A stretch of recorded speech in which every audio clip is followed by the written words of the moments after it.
بتائیں، یہ اب خامنہ ای صاحب کے بعد 3-4 نام چل رہے ہیں. ایک تو مجتبیٰ خامنہ ای کا چل رہا ہے، لیکن اس کے بارے میں ہم سن رہے ہیں کہ وہ کیونکہ ان کے صاحبزادے ہیں تو شاید وہ ہیریڈری وہ نہ چاہیں کہ لگے کہ وراثت بن رہی ہے، اس وجہ سے ان کا نام شاید آؤٹ ہو جائے. پھر حسن خمینی صاحب ہیں، گرینڈ سن خمینی صاحب کے، لیکن ان کے بارے میں سمجھا جاتا ہے کہ کچھ ماڈریٹ ہیں، وہ اتنے گرم مزاج یا اتنے ہارڈ لائنر نہیں ہیں. محسن اجیجی جو چیف جسٹس ہیں، ان کا نام سیریسلی آ رہا ہے، اور علی رضا رفیع یہ سب سے سٹرونگ کینڈیڈیٹ لگ رہے ہیں. رفیع صاحب یا رافی جیسے بھی آپ پرناؤنس کرتے ہیں، کہ یہ شاید ہو سکتے ہیں. کس کی نام زیادہ وہاں پہ اس وقت چل رہا ہے؟ مالک صاحب کوئی نام اس وقت نہیں دے سکتے، کیونکہ ultimately assembly of experts will decide. اس کا ایک پورا کرائٹیریا ہے جس کے اوپر فٹ ان ہونا پڑتا ہے آپ کو. فار ایگزامپل آپ کا مجتہد ہونا ضروری ہے. It is an essential requirement that you have to be a مجتہد، اور یہ ریکوائرمنٹس بہت سارے لوگ جن کے بارے میں بات ہوتی ہے وہ میٹ نہیں کرتے. ہاؤ ایور آیت اللہ علی عرفی صاحب وہ میٹ کرتے ہیں، اور دوسرے کلیرکس جو ہیں وہ میٹ کرتے ہیں، لیکن ultimately it is N electoral process. Elections کے تھرو یہ چیز ہوگی. Iran is not a dictatorship اور اے مونارکی. بیٹے کا بھی جو باتیں ہوتی ہیں، again that is not true کہ وہ ان کو کوئی نام لسٹ دے دی تھی یا نام دے دیے تھے کہ یہ سکسیسرز ہیں. سکسیسرز کا کانسیپٹ یہاں پہ نہیں ہے، تو اونلی ٹائم ول ٹیل. میں اس دن الجزیرہ پہ 2-3 بڑی انٹرسٹنگ ڈسکشن سی میں سن رہا تھا، تو اس میں ایک پوائنٹ بار بار آ رہا تھا کہ جو بھی ہوگا، ایون اگلے سپریم لیڈر جو بنیں گے، اس میں بہت بڑی سے ہوگی ریولوشنری گارڈز کی، کہ ان کی ایکسیپٹنس بڑی ضروری ہے، کیونکہ وہ اکانومی میں، پالیٹکس میں، ریلیجس میں، ہر جگہ پہ ان کا بہت زیادہ اسفیئر آف انفلوئنس ہے.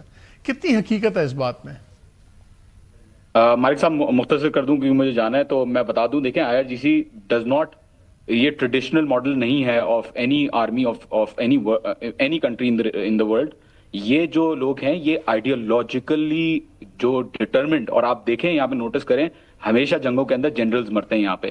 تو یہ جو لوگ ہیں یہ ایکسٹریملی آئیڈیالوجیکل لوگ ہیں. یہ سسٹم کو پروٹیکٹ کریں گے کسی بھی حد تک جا کے. یہاں پہ کوئی کو یا یہاں پہ کوئی کسی بھی فاؤل پلے کا یا کسی بھی انٹرفیئرنس کا کوئی سوال ہی پیدا نہیں ہوتا ان مائی اوپینین. بڑی بڑی ریفارمسٹ گورنمنٹس آئی ہیں. فار ایگزامپل روحانی کی گورنمنٹ، جہاں پہ JCPO اگریمنٹ کیا، خامنہ ای صاحب نے کہا کہ آپ اگریمنٹ نہ کریں، وہ آپ کو دھوکہ دیں گے. پھر بھی کیونکہ ڈیموکریسی ایگزسٹ کرتی ہے یہاں پہ، IRGC نے انٹروین نہیں کیا، and they went ahead and they made a deal with the United States. بعد میں جو بھی ہوا وہ ہوا. لیکن I don't think IRGC کے اندر اتنا جو کوئی ایسا سینٹیمنٹ ہوگا کہ وہ انفلوئنس کریں گے. لاسٹ کویسچن آپ نے جانا ہے جان، لاسٹ کویسچن. جی، کتنی کیپیسٹی ہے ایران، کتنی دیر یہ آن سلاٹ؟ بیکاز وہ ٹرمپ کہہ رہا ہے کہ 4 ہفتے تو ہم کریں گے، ہیکسیٹ کہتا ہے کہ ہمارے بڑے کلیئرلی ڈیفائنڈ گولز ہیں. اتنا اگر انٹینس بامبنگ اور سب کچھ چل رہا ہے اور باقی ایشوز ہیں، ایران کتنی لمبی جنگ لڑ سکتا ہے آپ کے خیال میں ریئلسٹکلی؟ ایران جتنا، in my opinion, and I won't be emotional about it، Iran, میں بڑا فیکچولی اس کو بتاؤں گا آپ کو، ایران جتنا دیر تک چاہے جنگ کو کھینچ سکتا ہے میری نظر میں. اس کی وجہ کیا ہے؟ اس کی پہلی وجہ یہ ہے کہ ان کا جو آرسنل ہے آف ڈرونز اینڈ مسلز وہ بہت بڑا ہے. 6 تو سائٹس ان کی انڈر گراؤنڈ ہے جو نون ہے، جن کو GBU-57 بامبر میونیشن بھی ٹارگٹ نہیں کر سکتی، کیونکہ وہ 500 میٹر 600 میٹر اندر زمین کے اندر ہے، اور وہ صرف 200 میٹر کی پینیٹریشن رکھتا ہے.